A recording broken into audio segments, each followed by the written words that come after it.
اللہ کا انعام انہی لوگوں کے اوپر ہوا ہے۔ انبیاء کے اوپر وحی الہی کو اتارا گیا اور انہوں نے اس کو سمجھا اور عمل پیرا ہوئے،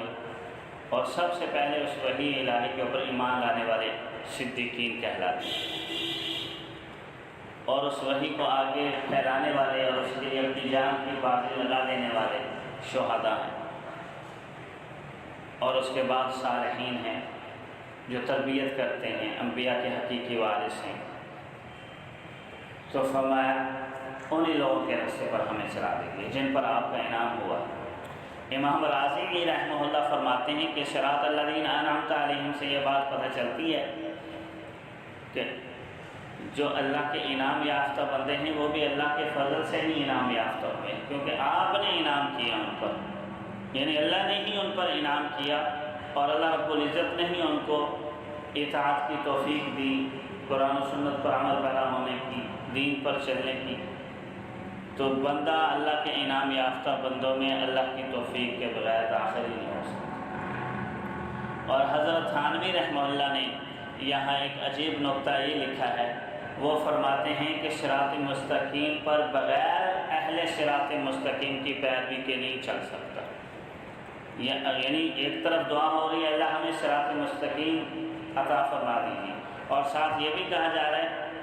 کہ ان لوگوں کا راستہ جن پر تیرا انعام ہوا، گویا کہ وہ اہل صراط مستقیم ہے، صراط مستقیم والے ہیں۔ تو ہمیں جو صراط مستقیم والے ہیں ان کے راستے پر ہمیں چلا دے،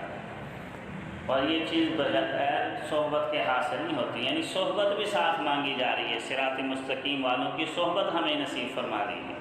جن پر تیرا انعام ہوا ہے، اور یہ صرف انسان سمجھے کہ ورق گردانی سے، کتب بینی سے اس کو یہ مقام حاصل ہو جائے، ایسے نہیں۔ نبی علیہ السلام نے قرب قیامت میں علم کے اٹھ جانے کی جو وجوہات اور اسباب بیان کیے ہیں، ان میں یہ ہے کہ انما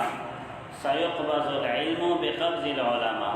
علماء کے اٹھائے جانے سے علم اٹھے گا، اور علماء سے مراد وہی صراط مستقیم پر چلنے والے متقی، صالحین، خشیت الہی کے علم بردار جو صالحین ہیں، خوف خدا رکھنے والے وہ اٹھ جائیں گے۔ صرف خالی الفاظ اور نالجیبل لوگ صرف رہ جائیں گے، عمل والے نہیں رہ جائیں گے۔ یہ نالج کا نام نہیں، قرآن و سنت ایک عملی نمونہ چاہتا ہے، تو اسی وجہ سے صراط مستقیم کے ساتھ ساتھ انعام یافتہ لوگوں کا تذکرہ کیا گیا جنہوں نے صراط مستقیم پر چلا ہے، عمل کر کے دکھایا ہے۔ تو یہی کہا جاتا ہے کہ کورس تو لفظ ہی سکھاتے ہیں، آدمی آدمی بناتے ہیں۔ جو صحبت میں جب انسان جاتا ہے تو پھر اس کی شخصیت کے اندر نکھار آ جاتا ہے، اور ایسے علماء کی کمی روز بروز ہوتی چلی جا رہی ہے۔ اللہ تعالی ہمیں صالحین کی صحبت نصیب فرمائے۔ قرآن کریم میں دوسری جگہ ہے، یا ایھا الذین آمنوا اتقوا اللہ، اے ایمان والو اللہ سے ڈرو، تقوی اختیار کرو، اور اس کا ایک نسخہ اللہ نے یہ سمجھایا، کونوا مع الصادقین، سچے لوگوں کے ساتھ ہو جاؤ، تقوی تمہارے اندر آ جائے۔ اب آگے دو طرح کے لوگوں کا سے پناہ مانگی گئی ہے، اللہ انعام یافتہ لوگوں کے راستے پر چلا دیجیے، اور جن پر تیرا غضب ہوا ان کے راستے پر نہ چلائیے، اور جو گمراہ ہوئے ان کے راستے پر بھی نہ چلائیے۔ غضب والے لوگ ہماری تفسیر کی کتابوں میں لکھا ہوا ہے کہ یہود ہیں، اور حدیث سے طیبہ سے بھی اس کی وضاحت ہوتی ہے کہ یہود کے اوپر اللہ کا غضب ہوتا ہے، اور قرآن کریم کی آیات سے بھی یہ بات پتہ چلتی ہے۔ چوتھے پارے کے اندر ہے وَبَاءُوا بِغَضَبٍ مِّنَ اللَّهِ، کہ یہ یہودی اللہ کا غضب لے کر لوٹے۔ لیکن اس سے صرف ایک مخصوص طبقہ نہیں، ہر وہ لوگ جن کے اندر وہ یہود والی خصلتیں پائی جائیں گی وہ اللہ کے غضب کا شکار ہوئے، تو ان کی صفات والے بھی انہی کے راستے پر۔ تو گویا کہ یہاں کہا جا رہا ہے اللہ ہمارے اندر وہ صفات نہ پیدا کی، ہمیں ان سے دور رکھی۔ اور ظالم کا مصداق، اولین مصداق اس کا عیسائی ہیں جو گمراہ ہو گئے، اور احادیث طیبہ سے بھی اس کی وضاحت ہوتی ہے، اور قرآن کریم کی آیات سے بھی یہ بات پتہ چلتی ہے کہ یہ لوگ صراط مستقیم سے بہک گئے تھے، بھٹک گئے تھے، اور پھر عیسائیوں کے نقش قدم پر جو چلے گا وہ ظالم کا مصداق ٹھہرے گا۔ امام راضی رحمہ اللہ فرماتے ہیں کہ مغضوب علیہم سے مراد ہر وہ فرقہ ہے جو عملی طور پر صراط مستقیم سے ہٹا ہوا ہے، فسق و فجور، بدکاری، حرام کاری کے اندر مبتلا ہے، وہ اللہ کے غضب کا شکار ہوں گے۔ نبی علیہ السلام کا فرمان ہے میری امت کے لوگ شراب کو اس کا نام بدل کر پئیں گے، زنا کو حلال سمجھیں گے، اللہ ان کی شکلیں مسخ کر دیں گے۔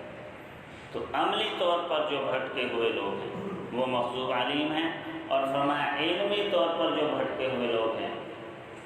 الحاد کرنے والے، دین کی من مانی تشریحات کرنے والے اور نئی نئی چیزیں اور بدعات ایجاد کرنے والے، وہ ظالم کا مصداق ہے۔ اور آسان لفظوں میں یوں سمجھ لیں، گستاخ اپنی ضد اور انا اور شرارت اور خباثت باطنی کی وجہ سے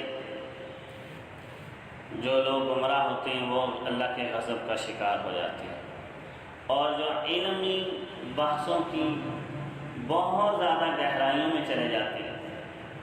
اور بات کا پتنگڑ بنانے میں لگ جاتے ہیں، وہ علمی گمراہیوں کا شکار ہونے والے ظالم کا مصداق ہوں گے۔ اللہ رب العزت کی ذات ہمیں قرآن و سنت کا صاف شفاف علم عطا فرمائے اور اس پر عمل پیرا ہونے کی توفیق